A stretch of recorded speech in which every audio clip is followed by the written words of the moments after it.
Cor van Os and Eric van Poel were giving Ford a lot to be happy about in the race for manufacturers' points.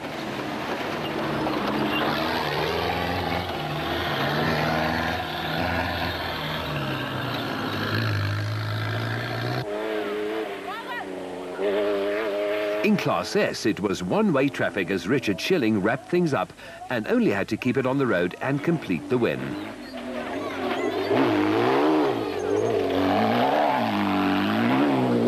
While Gil Nel and Sandra Labuschagne in the Luke 80 Zarco Truckie were fourth in Class B with a good clean run.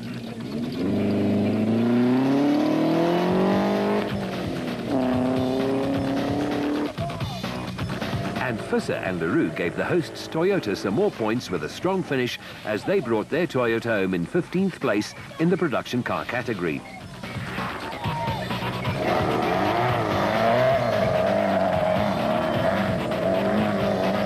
At the line, though, it was Duncan Foss and Richard Leake who piloted the Nissan Navara home in 14 hours and 53 minutes after driving impeccably, with just enough speed not to have let the lead get too far away.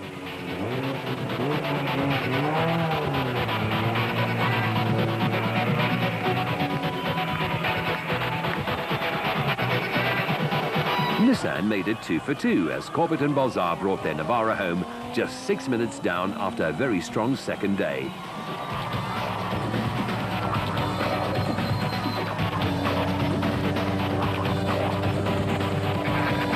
But the ravages of the unforgiving Botswana bush could be seen all over the Nissan's tattered bodywork.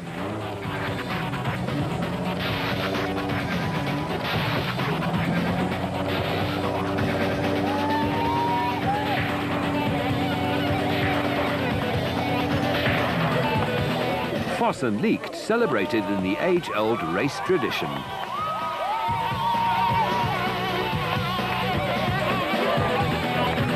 And then it was the turn of Carly and Quentin Sulwald, who enjoyed Father's Day in a great way, a winning way.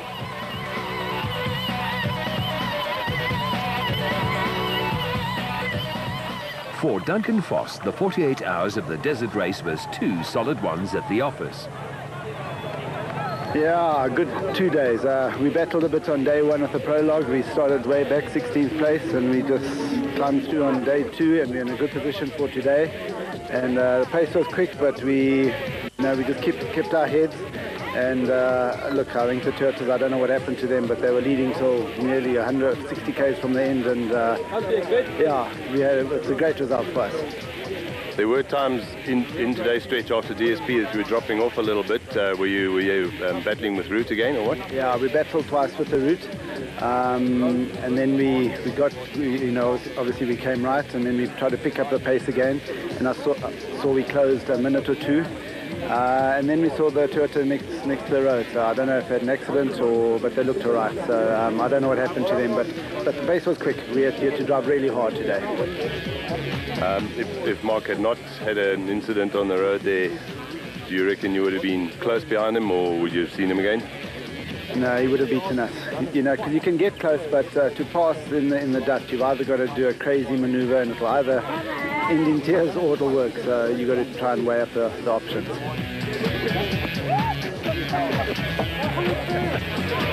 The Sulwalds had started off 15th overall and 9th in class, and it certainly was one of the best performances of the APSA Off-Road Championship in 2007. In fact, they could celebrate in style before the Harpers pulled into the finish line to take second, exactly 1 minute and 26 seconds behind. Well, thank you very much. No, it was rough, obviously. The second day is always rougher than the first one. Lots of stones and rocks that came and tree trunks that came out of the sand now in the sand bunkers. So it was tough, yeah. It was a nice hard race, and that's the way we like it. I must say the Zarco really did perform. Very happy with that. It's a very strong car, and yeah, we're happy to be here. Once again, it was my navigator Quentin here who did the job. At what point did you realize you were in the lead in the specials? Well, Nick Harps passed us about 50 k's before DSP, and then he wrong slotted.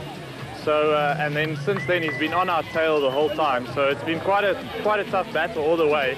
We wrong slotted once, and fortunately we got back in front again. So yeah, no, it's been hard, but it's been fun. It's been a lot of fun.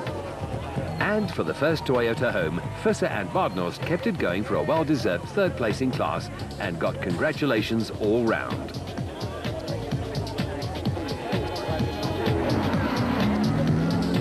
While Variaba and Rousseau kept the Total Motorsport flag flying high with a third place in the specials after a long puncture stop.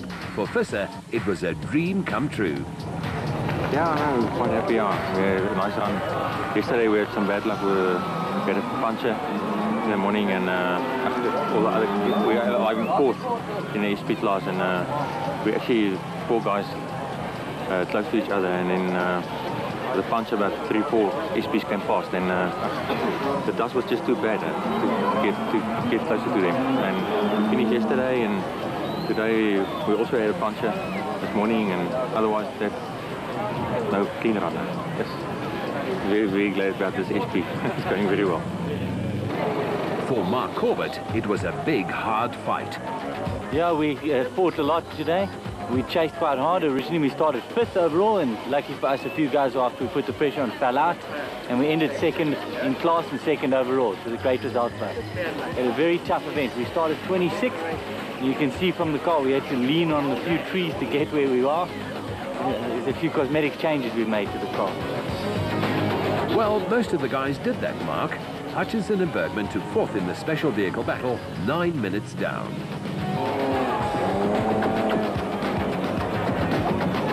While Harkes took the corresponding place in the production car class, 34 minutes behind Voss's Nissan.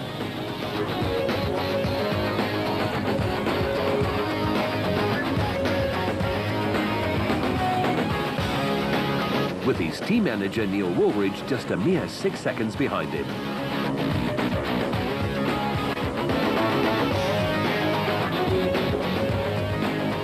After a great job by the Nissan pit crew, Tollefson got 6th in 15 hours and 58 minutes. With the Whites taking 9th in the specials for Ruacon in 16 hours and 10 minutes. It was very tough.